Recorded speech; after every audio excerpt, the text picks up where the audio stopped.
Over the last few decades, political polarization has continued to get worse. While this is true on a global scale, I'm going to take a more Western-centric focus, specifically within spaces of higher education, because currently this is where I'm situated, and because explicit claims tied to values like education, empathy, and social progress are often made within these spaces. These claims make it a useful place to examine what's happening when political conflict doesn't resolve, but instead keeps intensifying. As a queer woman studying fine arts at a liberal institution, I'm surrounded by political language every day, especially language centered around justice, identity, and social responsibility. These conversations matter. Marginalized groups continue to face real and ongoing forms of systemic harm, and acknowledging that isn't optional. But what I'm interested in is why, even in spaces that take these issues seriously, political division often becomes more rigid rather than transformative. My argument is that a significant part of this isn't just ideological disagreement. It's the result of how digital platforms structure political communication, and how those structures align with certain moral habits that have become normalized in academic and liberal spaces. Social media platforms don't simply host political discussion, they organize attention. Their business models are built around engagement, how long people stay online, how often they interact, and how intensely they react. A large body of research shows that content producing strong emotional responses consistently performs better within these systems. Rage bait is an effective content structure that increases views and interactions rather than content that produces calmness or open discussion. Because of this, conflict isn't an accidental byproduct of social media, it's structurally intended. This matters because platforms have become the primary environment where political conflict is visible. When disagreement happens inside systems optimized for speed and reaction, it changes how people relate to one another. Disagreement stops feeling like something you work through and starts feeling like something you defend against. You react before you understand, you assume intent before context, etc. This doesn't mean people suddenly lose their capacity for empathy. It means they're operating inside an environment that consistently rewards judgment over interpretation. One place I see this play out very clearly is in how empathy is talked about versus how it's practiced in academic and liberal spaces.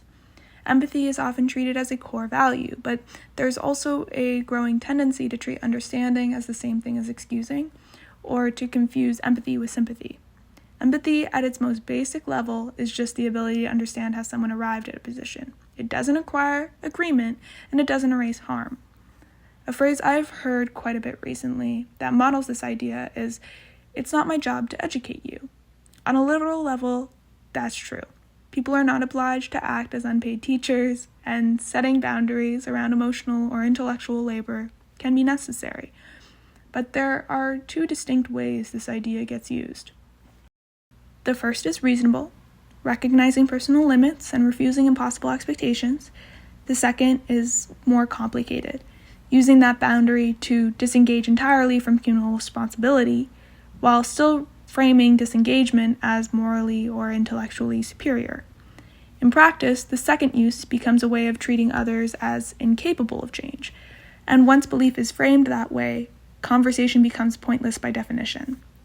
Living in a community will always involve some level of shared effort, and as the world becomes increasingly globalized, cultural distinctions will continue to grow.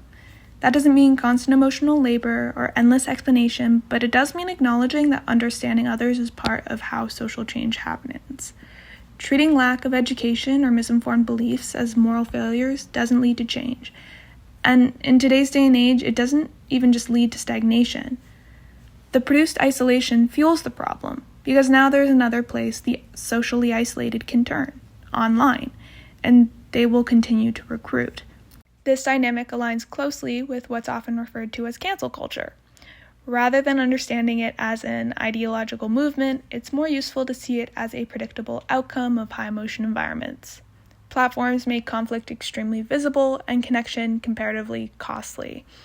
It's easier to remove morality from its spectrum than to do the slower work of building trust or understanding. Relationship building doesn't scale well. Outrage does. There's also empirical evidence supporting this pattern. Researchers studying effective polarization, which measures emotional distance between political groups, have documented a steady rise since at least the 1970s, with sharper increases in countries where digital platforms dominate political communication. This isn't just about disagreement, it's about how hostile and distrustful groups feel towards one another. At the same time, a small number of big tech companies now control most of the infrastructure through which political communication occurs. Companies like Meta, Google, and Amazon have monopoly-level influence over how information circulates. They decide what content is amplified, what disappears, and how conflict is framed before users even encounter it.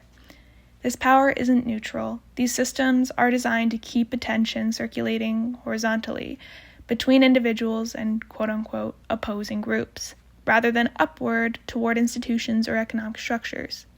From a profit perspective, this makes sense. Empathy slows interaction, it introduces complexity, and outrage accelerates interaction and simplifies conflict.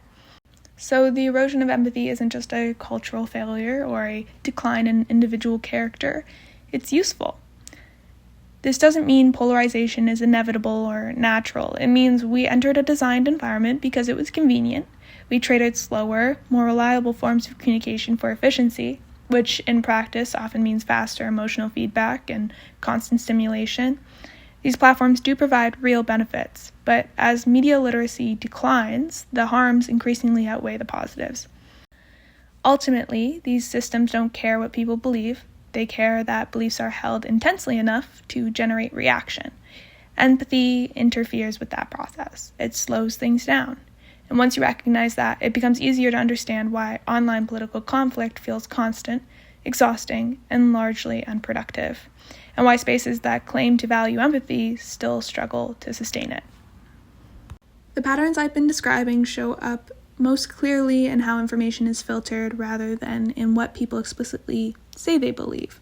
Political content online is rarely encountered all at once or in full. It appears in fragments through interfaces that emphasize certain elements and suppress others, and it's almost always encountered quickly. What feels complete or obvious is often the result of how something is framed and not the amount of information actually available.